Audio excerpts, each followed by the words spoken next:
गुरुर्ब्रह्मा गुरुर्विष्णू गुरुर्देव महेश्वरा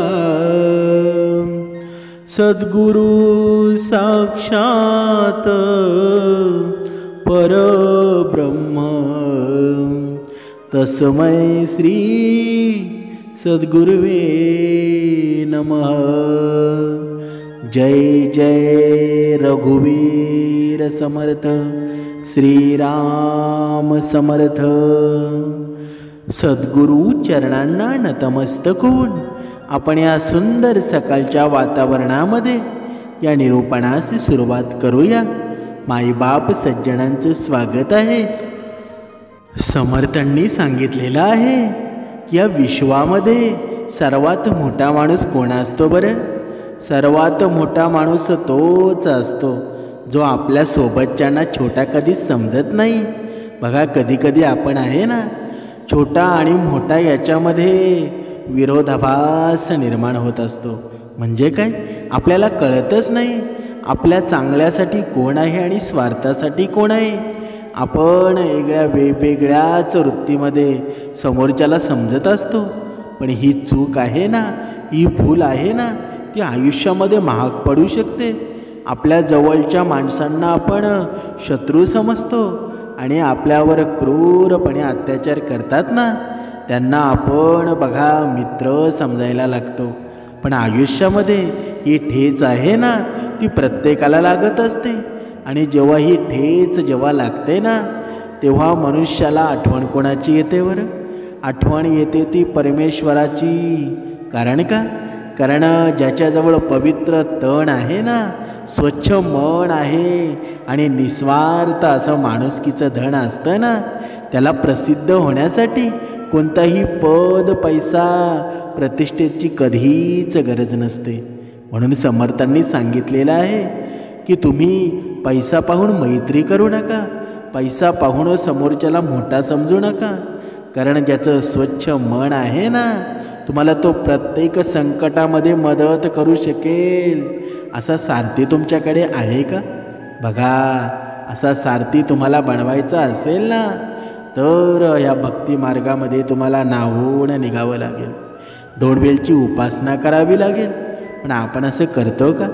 आपण आपल्या जीवनामध्ये असे मित्र आहेत ना, की ते मित्र आहेत ना, तुमच्या भक्ती मार्गाचा त्यांना किळस वाटतो। मग असे मित्र आपण ठेवायचे का? जिथे आपल्याला कम्फर्टेबल वाटत नाही, अशा लोकांपासून कधीही दूर राहिलेलं कधी चांगलं असतं। म्हणून समर्थांनी सांगितलेले आहे, प्रत्येक मनुष्याने, प्रत्येक मानवाने आपली संगती चेक करायला हवी। नक्की आपल्या आयुष्यामध्ये कोण यावं, कोणी येऊ नये हे आपणच ठरवत असतो ना। म्हणून आपली अगोदर संगती शोधावी, नक्की आपली संगती कोणासोबत आहे। बघा, संगतीचा परिणामसुद्धा असतो। आपण भक्तिमार्ग नक्कीच करतो, दोन वेळची उपासनासुद्धा करतो, पण संगती असते ना, जर दुसरा एखादा वाईट मनुष्य असेल, तो क्रूर कर्म मनुष्य असेल ना, त्याचे वाईट विचारसुद्धा आपल्या मनामध्ये निर्माण होत असतात। म्हणून आपली संगती अगोदर शोधावी आणि संगती जर चांगली नसेल ना, तर ती लवकरात लवकर बदल करावा। म्हणून समर्थांनी सांगितलेलं आहे, मनुष्य असतो ना, कोणत्याही वेळेला त्याला असं वाटत असतं की माझ्या जीवनामध्ये खूप दुःख आहे, माझ्यावर लोक भरपूर जळतात। पण या जळण्यामध्ये सुद्धा खूप सुंदर गुपित लपलेलं आहे। कारण का? कारण जे जळणारं असतं ना, बघा, ते निर्जीव असतं, जिवंत लवकर काही जळत नाही। पण हे मनुष्य असतो ना, तो स्वतःला असं समजत असतो की समोरचा व्यक्ती माझ्यावर जळत असतो, पण दुसरा जरी जळणारा असेल ना, जरी आग असेल ना, तर त्या आगीमध्ये पाणी ओतलं ना, थंडगार पाणी ओतलं ना, तर ती आग विझून जाते। म्हणजे काय? म्हणजे समोरच्याकडे अहंकार आहे आणि तुमच्याकडे जर अहंकार असेल ना, तर ती आग विझेल का? कधीच विझणार नाही। ती उलट आग अजून जोरात पेटायची सुरुवात करेल। म्हणून समर्थांनी सांगितलेलं आहे, समोरच्याकडे अहंकार असेल ना, तर तुमच्याकडे नम्रतेचं शस्त्र पाहिजे आणि हे नम्रतेचं शस्त्र आहे ना, ते तुम्हाला कितीही आगीमध्ये तुम्ही असाल ना तरीही तुम्हाला व्यवस्थित बाहेर काढेल. म्हणजे काय? म्हणजे अहंकारापुढे हे नम्रता आहे ना, ही नम्रता कधीही जिंकून जाते. म्हणून आपले शब्द आहेत ना, आपले शब्द समर्थ विचारांचे असावे. आपल्या वैखरीमध्ये आपला शत्रूसुद्धा आपला मित्र बनवून जावा. बघा, कधीकधी आपण आयुष्यामध्ये बघा, जेव्हापासून आपण भक्ती मार्गामध्ये आलो आणि तेव्हा भक्ती मार्गामध्ये आल्यानंतर आपल्या आयुष्यामध्ये शत्रू कमी होते का? बघा, तुम्ही विचार करा, आपलं आयुष्य होतं कसं? पण या सद्गुरूंच्या या नामस्मरणामुळं, समर्थांनी दिलेल्या या विचारामुळं आपलं आयुष्य बदलूनच गेलेलं आहे ना. ज्यांना खूप वाटायचं माझ्या घरामध्ये बघा, माझ्या घरामध्ये अधिष्ठान असावं, देव यावा, त्यांच्या घरामध्ये आता अधिष्ठानसुद्धा आलेलं आहे, स्थापनासुद्धा झालेली आहे. पण तरीसुद्धा आपण आपलं वागणं आहे, आपलं बोलणं आहे, आपलं विचार आहेत ना, ते बदलायला हवेत. कारण तुमच्या घरामध्ये अधिष्ठान आलं आहे ना, स्थापना आलेली आहे ना, तर तुम्ही आता पहिल्यासारखे राहिलेले नाहीत. तुमच्या जीवनामध्ये नक्कीच बदल करायला हवा. समर्थांनी सांगितलेलं आहे, हे जीवन जगताना आपण कधी आपल्याला भरपूर पैसा मिळतो, भरपूर धन मिळतो, पण ज्या धनामुळे दुसऱ्याच्या आयुष्यामध्ये दुःख येत असेल ना, तर त्या धनाचा परतावासुद्धा तुम्हाला येणाऱ्या काळामध्ये द्यावा लागणार आहे. म्हणूनच चुकूनही आपल्याला फुकट मिळत असेल ना, तर ते अजिबात घेऊ नये. कारण का? कारण या जन्मात नव्हे तर दुसऱ्या जन्मात त्याचा परतावा करावा लागतो. म्हणून कोणाचं फुकट खाऊ नका, कोणाला त्रास देऊ नका. दुसऱ्याचा विश्वास संपादन करण्याचा प्रयत्न करा. आपलं आयुष्य कसं असावं की दुसऱ्यानं डोळं झाकून आपल्यावर विश्वास करावा. असा आपल्यावर विश्वास कोणी करतो का? कधी आपल्याला आपण प्रश्न विचारायला हवे, पण असं आपण कधी करतो का? आपण दुसऱ्यांकडून अपेक्षा करतो, पण स्वतःने वागावं कसं हे आपण मात्र विसरून जातो. बघा, आपण एका उदाहरणाद्वारे हे स्पष्ट करूया. माता पार्वतीनं भगवान शंकरांना बघा 3 प्रश्न विचारलेले होते आणि या 3 प्रश्नांवर आपलं पूर्ण निरूपण होणार आहे. एकदा माता पार्वतीने भगवान भोलेनाथांना 3 प्रश्न विचारले. पहिला प्रश्न बघा, माणूस कोणाच्या नशिबातील खाता असतो? दुसरा प्रश्न, या जगात सर्वात बलवान कोण आहे? आणि तिसरा प्रश्न, जो ज्याने दिलेल्या शब्दावर पलटतो ना, त्याला त्याचा काय परिणाम भोगावा लागतो? बघा, माता पार्वतीचे हे प्रश्न ऐकून भगवान भोलेनाथ म्हणतात, हे देवी पार्वती, तुम्ही विचारलेले ही 3ही प्रश्न खूप महत्त्वाचे आहेत. कारण या पृथ्वीवर असणाऱ्या प्रत्येक मानवाला या 3 प्रश्नांची उत्तरं आहेत ना, ही माहीत असणं अत्यंत आवश्यक आहेत. म्हणूनच मी तुम्हाला एक कथेद्वारे सांगतो. त्या कथेमध्ये तुम्हाला या 3ही प्रश्नांची उत्तरं मिळणार आहेत. तेव्हा भगवान भोलेनाथ माता पार्वतीला ही कथा सांगण्यास प्रारंभ करतात. एका जंगलामध्ये एक मोठं वृक्ष होतं आणि त्या झाडावर एक गरुड पक्षी राहत होता. त्या वृक्षापासून थोड्या अंतरावर एक मोठं बिळ होतं आणि त्या बिळामध्ये एक साप राहत होता. एके दिवशी तो साप बिळातून बाहेर निघण्याचा प्रयत्न करतो, परंतु गरुड त्या सापाला पाहत होता आणि साप बिळातून बाहेर निघाला. त्याचवेळी गरुडानं त्या सापावर झडप मारली आणि त्याच्या पंजाने त्या सापाला पकडण्याचा प्रयत्न करतो. पण साप बिळातून फारसा बाहेर आला नव्हता. त्यामुळं गरुडाला सापाला पकडता आलं नाही आणि साप त्याचे प्राण वाचवत बिलामध्ये परत जातो. मग थोड्या वेळाने सापाने त्याचं तोंड बिळातून बाहेर काढलं ना, आणि तो गरुड पक्षी इथे आहे की कुठे गेला आहे हे पाहू लागला. परंतु तो गरुड आहे ना, तो तिथेच होता आणि त्यानं पुन्हा एकदा सापाच्या बिळावर झडप मारली. परंतु आता सुद्धा साप त्याचा प्राण वाचून बिळामध्ये परत गेला होता.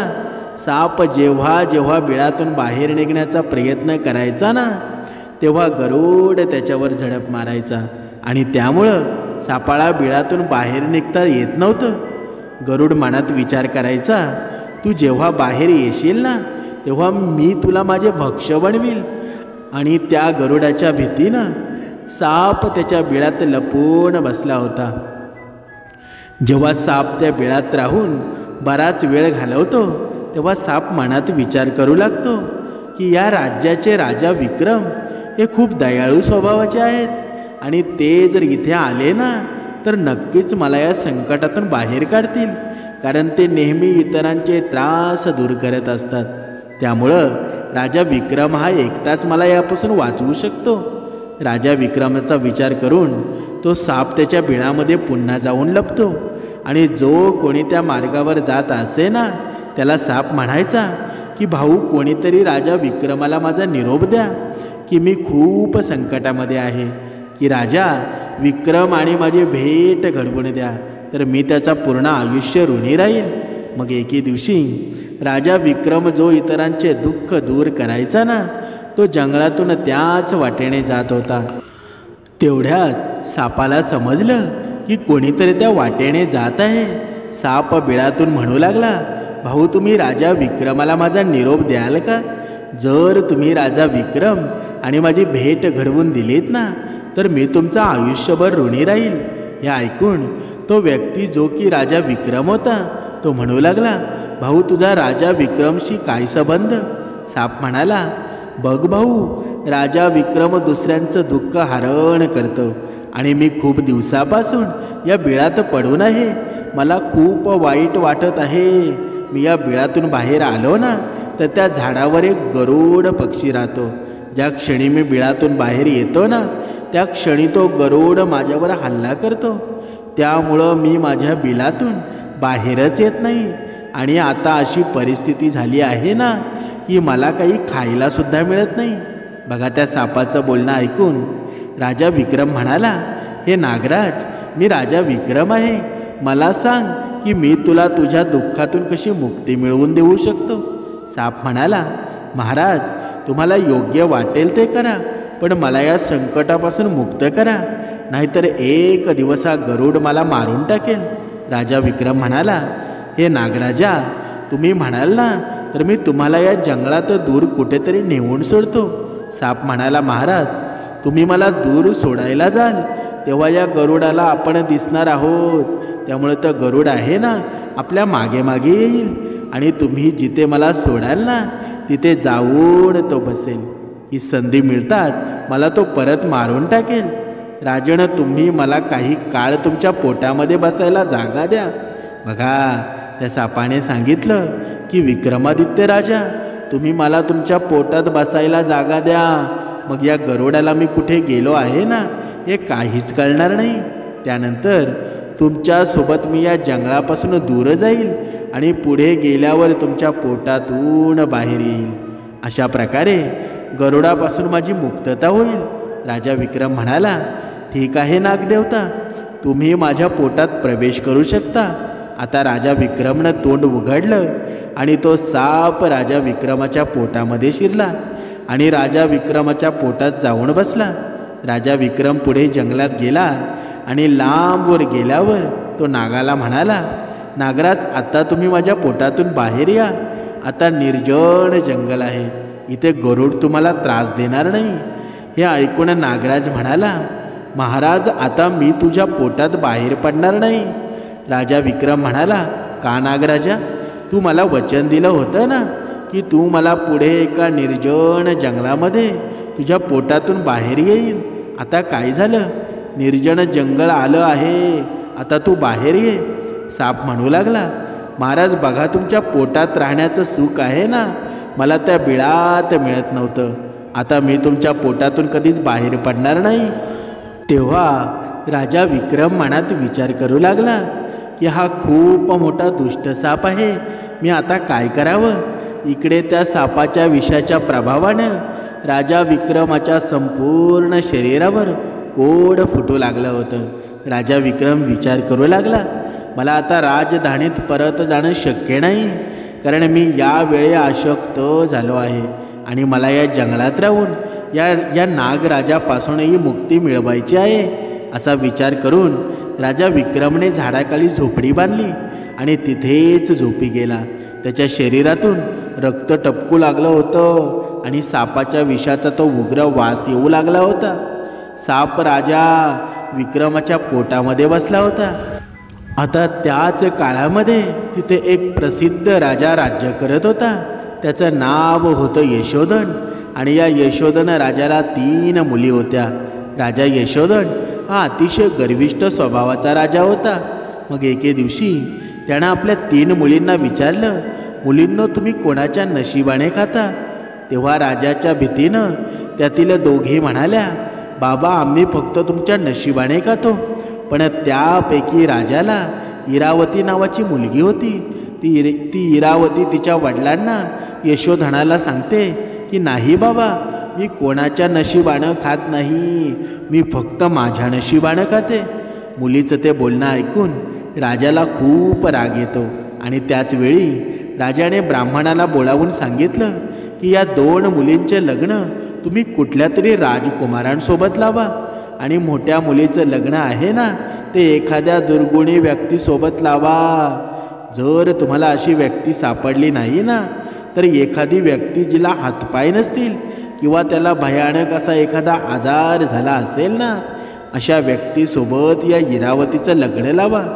मग राजाचा आदेश मिळताच न्हावी आणि ब्राह्मण त्या 3 बहिणींचे लग्न लावून देण्यासाठी निघाले. त्यांनी राजाच्या 2 लहान मुलींचं लग्न राजकुमारासोबत लावलं. पण या 3ऱ्या मुलीसाठी वराचा शोध घेत असताना ते त्याच वनातून दूर जात होते ज्यात राजा विक्रम बघा त्याच्या शरीरामध्ये भरपूर पू झालेलं होतं, कोडं रोगाने ग्रस्त झालेला होता आणि जंगलामध्ये झोपडीमध्ये पडून होता. त्याच्या अंगातून रक्त वाहत होतं. राजा विक्रमाला पाहताच ब्राह्मण विचार करू लागला की यापेक्षा चांगला माणूस आपल्याला सापडणार नाही, म्हणून राजाच्या मुलीचं लग्न आहे ना आपण याच व्यक्तीसोबत लावून देऊ. मग ब्राह्मणानं इरावतीचा विवाह या कोडं असलेल्या व्यक्तीसोबत लावायचा असं राजा यशोधनाला सांगितलं आणि राजानेही लगेच होकार दिला. इरावतीला जंगलात नेण्यात आलं आणि राजा विक्रम सोबत तिचा विवाह सोहळा पार पाडला. राजा विक्रमसारखा पराक्रमी राजा काळाच्या तावडीला बळी पडून हालाकीचं जीवन जगत होता. इरावती तिचा पती राजा विक्रम यांच्यावर खूप प्रेम करायची. ती तिचा पती राजा विक्रमची पूर्ण मनोभावाने सेवा करीत होती. ती पतिव्रती व्रताचं आहे ना संपूर्ण पालन करत होती. इरावतीच्या 2 धाकट्या बहिणी मोठ्या राजांच्या घरी जाऊन सुखी जीवन जगत होत्या. पण इरावती ही राजा विक्रमासोबत दुःखी जीवन जगत होती. असं म्हटलं जातं ना की जे लोक त्यांचा स्वतःचा नियम असतो तत्वानुसार जगतात ना आणि धर्माचं पालन करतात त्यांना नेहमी आनंदी ठेवणं देवाला आवडत असतं. देव त्यांना नेहमी आनंद देतो. इरावतीनं त्या झोपडीत राजा विक्रमासोबत बरेच दिवस घालवले. त्या झोपडीजवळ एक पिंपळाचं झाड होतं आणि त्या झाडाखाली आणखी एक सापाचं बिळ होतं. एकदा विक्रम झोपला होता आणि रात्रीची वेळ होती. इरावती राजा विक्रमाची सेवा करत होती. तेवढ्यात त्या बिळातून एक साप बाहेर येतो आणि बाहेर आल्यावर तो राजा विक्रमाच्या पोटात असलेल्या त्या सापाला म्हणतो, अरे दुष्ट, तू तुझ्या शब्दावर पलटला आहेस. तू राजा विक्रमाला सांगितलं होतंस की मी दूरच्या जंगलामध्ये जाऊन तुझ्या पोटामधून बाहेर येईल, परंतु आता तुला मदत केलेल्या राजाच्या पोटातून तू बाहेर का येत नाहीस बरं? तुझ्या विषामुळं राजाच्या संपूर्ण शरीरावर कोडं उमटलं आहे. अरे तुला लाज वाटत नाही का? तो साप पुढे म्हणतो, जर कोणी माझं म्हणणं ऐकत असेल ना तर मी या सापाला मारण्याचा मार्ग सांगेन. जर कोणी गंगाजळ आणून राजाला प्यायला लावला ना तर तो राजाच्या पोटात असणाऱ्या सापाच्या शरीराचे तुकडे तुकडे होतील आणि राजाच्या मळ मार्गातून साप बाहेर येईल. आता राजाच्या पोटात बसलेला हा साप दुसऱ्या सापाला म्हणू लागला, मी तुझ्यासारखा कोणी पाहिला नाही. तू संपत्तीच्या खजिन्यावर बसला आहेस. ही संपत्ती मानव समाजाच्या कल्याणासाठी वापरली असती. तर त्याचा किती माणसांना फायदा झाला असता कुणास ठाऊक. मी तुला मारण्याचा मार्ग देखील सांगेल. जर कोणी ऐकत असेल ना तर तेलाची एक बादली गरम करून या सापाच्या बिळात टाका. त्याच क्षणी हा साप नष्ट होईल आणि या बिळाची जागा जर खणली ना तर तिथे अमाप संपत्ती सापडेल. इरावती त्या दोन्ही सापांचं हे बोलणं अगदी लक्षपूर्वक ऐकत होती. इरावतीच्या मनात विचार आला की हा राजा विक्रम आहे आणि त्याच्या पोटात साप बसला आहे म्हणून तो महाराजांच्या शरीरावर कोडं उमटला आहे. त्यानंतर इरावती एका साधूच्या आश्रमात पोचते आणि साधूला विनंती करते की महात्मा मला एक ग्लास गंगाजल हवं आहे. साधू म्हणाले, तू कोण आहेस मुली आणि गंगाजलाचं काय करणार? तेव्हा इरावती म्हणाली, मुनीवर मी इरावती आहे, राजा यशोधनची मुलगी आहे आणि मला माझ्या पतीसाठी औषध म्हणून गंगाजल हवं आहे. इरावतीचं हे बोलणं ऐकून त्या साधू महाराजांनी तिला गंगाजलाचा एक ग्लास दिला. आता इरावती गंगाजल घेऊन राजा विक्रमाकडे त्वरित पोचली आणि राजा विक्रमाला म्हणाली, महाराज हे औषध आहे, तुमचं कोडं सुधारण्यासाठी हे खूप फायदेकारक आहे, तुम्ही ते घ्या. राजा विक्रमाने लगेच ते गंगेचं पाणी प्यायलं आणि राजा विक्रमाने गंगेचं पाणी पिताच सापाने त्याच क्षणी 100 तुकडे झाले. राजा विक्रमाच्या पोटात असलेला तो साप लगेच नष्ट झाला. तो हळूहळू राजाच्या शरीरातून मळमार्गे बाहेर येऊ लागला. आता राजाचं अंग पूर्वीसारखं हळूहळू बरं होऊ लागलं होतं आणि काही दिवसातच राजाचं अंग पूर्णपणे बरं झालं. आता राजा पूर्णपणे बरा झाला होता, पूर्वीसारखा स्वस्थ झाला होता. आता इरावती राजा विक्रमाला म्हणाली, महाराज तुम्ही या नगरात जा आणि एक बादली तेल आणा. राजा विक्रम म्हणू लागला, इरावती तू त्या तेलाचं काय करणार आहेस बरं? इरावती म्हणाली, महाराज आधी एक बादली तेल आणा मग सांगेल. त्यानंतर इरावतीचं हे ऐकून राजा विक्रम बाजारात जातो आणि तिथून एक बादली तेल घेऊन येतो. त्यानंतर राजा इरावती तिच्या झोपडीबाहेर आग लावते आणि त्या आगीत तेल तापवते. तेल गरम झाल्यानंतर ते तेल त्या सापाच्या बिळामध्ये टाकते आणि बिळामध्ये गरम तेल टाकत साप मरून जातो. इरावती राजा विक्रमाला म्हणू लागली, महाराज ही जागा खोदून काढा. त्यानंतर राजा विक्रमाने ती जागा खोदली आणि तिथे चमत्कार घडला. त्या खोदलेल्या भागामध्ये त्या दोघांनाही अमाप संपत्ती सापडली. इरावती म्हणाली, महाराज तुम्ही या विजयनरेश राजा विक्रमात हे मला माहीत आहे, पण माझ्या वडिलांनी माझा अपमान करून माझी तुमच्यासोबत लग्न लावून दिलं. परंतु मला त्यांना दाखवून द्यायचं आहे की मी त्यांचा नाही तर माझ्याच नशिबावर अवलंबून आहे आणि माझ्या नशिबाचं मी खाते. त्यामुळं माझ्या वडिलांच्या महालापेक्षा या ठिकाणी चांगला महाल बांधला जावा. राजा विक्रम इरावतीला म्हणाला, तू काय म्हणत आहेस? आम्ही राजे आहोत, आम्ही येथे राजवाडा का बांधू बरं? तू उज्जैन नगरामध्ये चल. मग राजा विक्रम विनंतीवरही इरावती राजी झाली नाही. तेव्हा राजा विक्रमानं त्या जंगलात एक भव्य महाल बांधला आणि या जगात वेळ सर्वात बलवान आहे, हे वेळेपेक्षा कोणीही बलवान नाही. ज्याचा काळ चांगला आहे ना तो जगात पुढे जात राहतो आणि ज्याचा काळ वाईट आहे ना तो अधोगतीकडे जात असतो. बघा इथे समर्थांनी सांगितलेलं आहे की कधीकधी आपल्या आयुष्यामध्ये एवढं मोठं दुःख येऊन जातं ना तर काही माणसं असतात ना ते त्या दुःखाला एवढे घाबरतात की प्रयत्न करणंच सोडून जातात. पण प्रत्येकाचा एक काळ असतो, तुम्ही मेहनत करणं कधीच सोडू नका.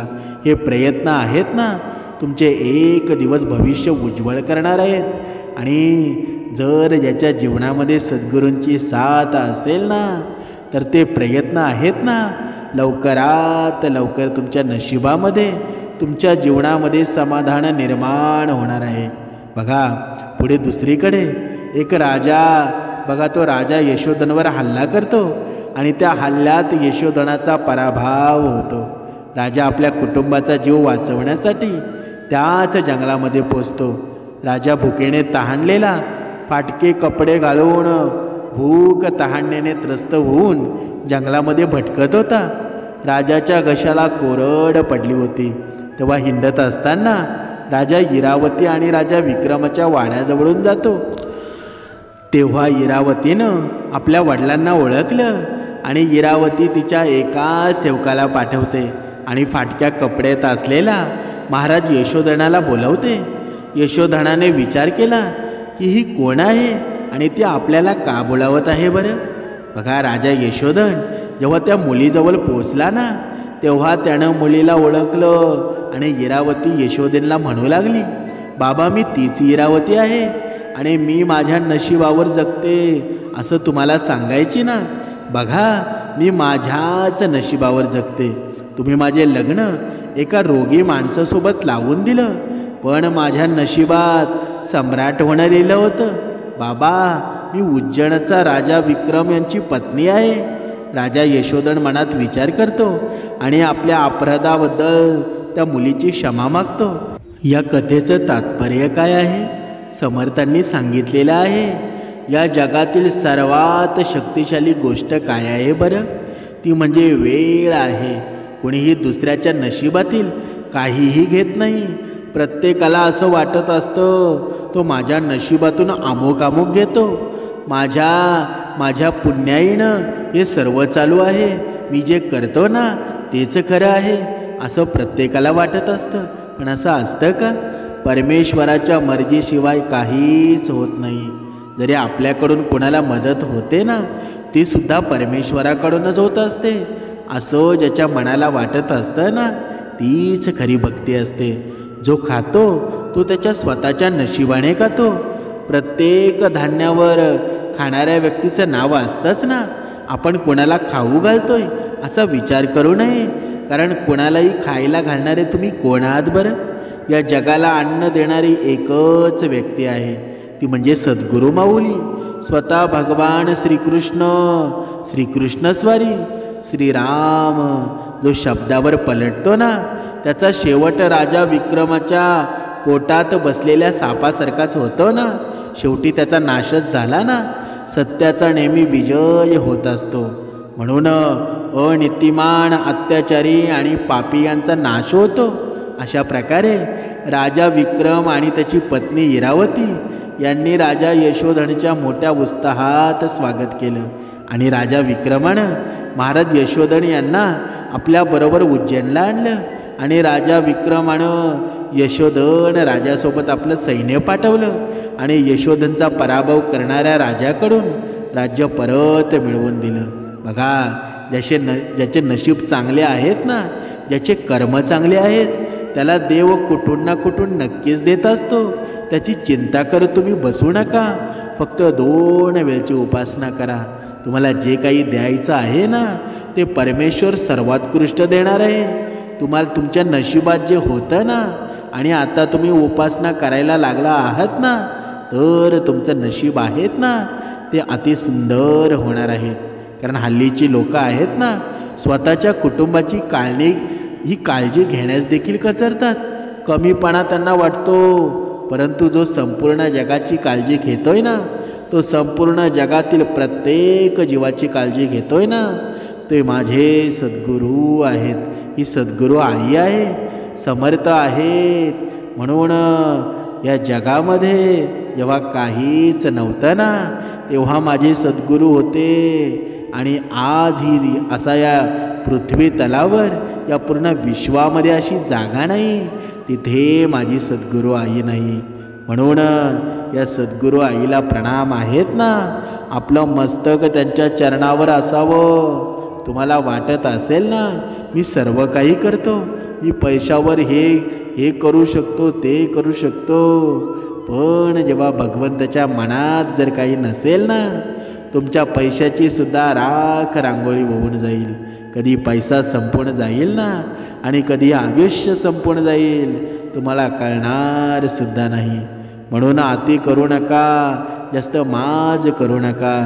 कारण भगवंताच्या निर्णयाशिवाय, भगवंताच्या होकाराशिवाय काहीच हालत नाही. झाडाचं पानसुद्धा हलणार नाही. म्हणून भगवंताची सेवा करा, आई वडिलांची सेवा करा. या जगामध्ये समाधानासारखं सुख कोणतंच नाही. जय जय रघुवीर समर्थ.